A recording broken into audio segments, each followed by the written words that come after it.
Let's move on to the Northeast State, where the past couple of years it has been a two-horse race. Yes. When you're talking about Leo and East Noble. Do you see it changing this year, and is there a team in your mind that can kind of crack that next level, that glass ceiling, if you will? Glass ceiling. You know, you're selling Norwell short. They finished second in the NE8 a year ago. I know I am. 10-win Norwell. Max Ringer, Eli Riley have been Yes. starters for 4 years. I mean, they had so many dudes on that side of the football, or on both sides of the football, really. They had played a lot of football, but what makes you think Norwell can be that team? Well, I'm not sure they can be that team this year because they do have to replace a lot offensively, and Eli Riley's a big loss on both sides of the football. With that junior class, you look at Brody Bolin, Luke Graft, the guys around him, that could be that next group of Norwell Knights that really pushes this team to new heights. I still think this year comes down to Leo and East Noble. They're so far above everybody else in this league in terms of depth of roster and talent on both sides of the football. And I think it comes down to those two teams in Week 5 once again. The question for Leo, yeah, they beat East Noble a year ago in the regular season, but were then shut out against them in the sectional play.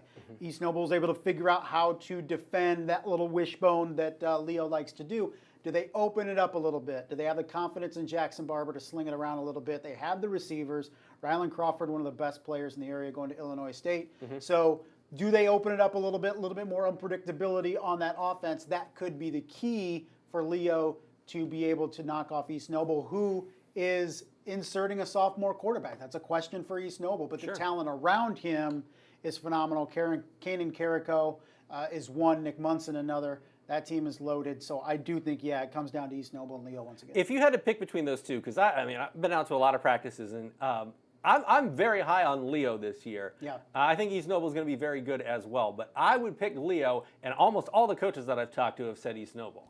It's interesting, too, because when you look up front, you're saying, okay, it starts in the trenches. You have Landon Livingston that's on why. the offensive line. Right. You have DJ Allen there that can play. You know, he's a blocking tight end who can catch, and he's going to be on the edge on defense. So that, to me, says Leo, right? But East Noble, and talking to coaches, too, in the NE8 is, man, they have such depth on both sides of the line up front for East Noble, and they're fast to the football on defense. And I think that lasting impression of what East Noble did to Leo in the playoffs last year goes a long way. So I think it can go either way at this point. If you made me pick, I'm going East Noble, but by no means am I writing off Leo. Here's the funny thing. I think both of those teams have a good shot at making a deep run in the postseason, although they will likely match up with each other, because of the way 4A stacks up across the state. I think that gives teams from Northeast Indiana the best opportunity to make it happen. And you're like, if they play each other like in the first round of sectionals, like that's a big bummer. Yeah, but the regionals kind of cleared. You kicked Bishop Dwenger up to 5A, right? That's true. That is true. So there are benefits to that. New Haven, we've seen in years where they've been that third team that competes for the conference championship, or they've won a portion of the NE8 title before. Kyle Boer takes over. They've got Jakar Williams in his 17th season as the starting quarterback. Like that, yeah. You know, the Cam Newton. I mean, I saw him. I was like, dude, are you taller? He's like, I'm like 6'5" now. Enormous, physical talent. He's a great passer. He can move. They've got some pieces.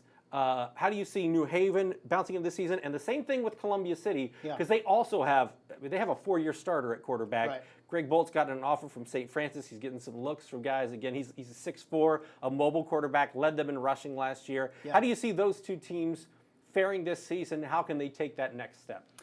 The question is, are they going in opposite directions? Are we going to finally see New Haven really ascend back to when it was the big three in the NE8? And for the last couple of years, it hasn't been. And they've had pieces the last couple of years. And Jakar Williams, you mentioned, kind of being that constant at quarterback.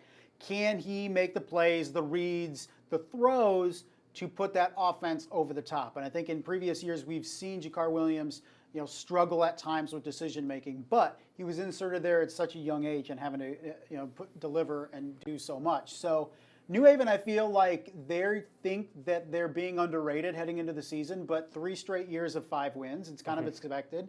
Can Kyle Boer be that boost of adrenaline that this program needs? I think that's the question. And then you look at Columbia City, that you felt like maybe ascended to toward the top last year, but lost a lot in terms of production on both sides of the football in the secondary, wide receivers. They have to replace some linemen as well. Greg Bolt is that guy, and like you mentioned, was more of a dual threat quarterback last year, leading them in rushing.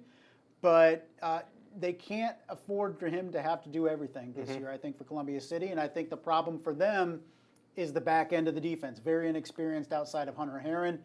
But when you look around the Northeast 8, who is really going to be slinging it around a lot? I think that's an open question.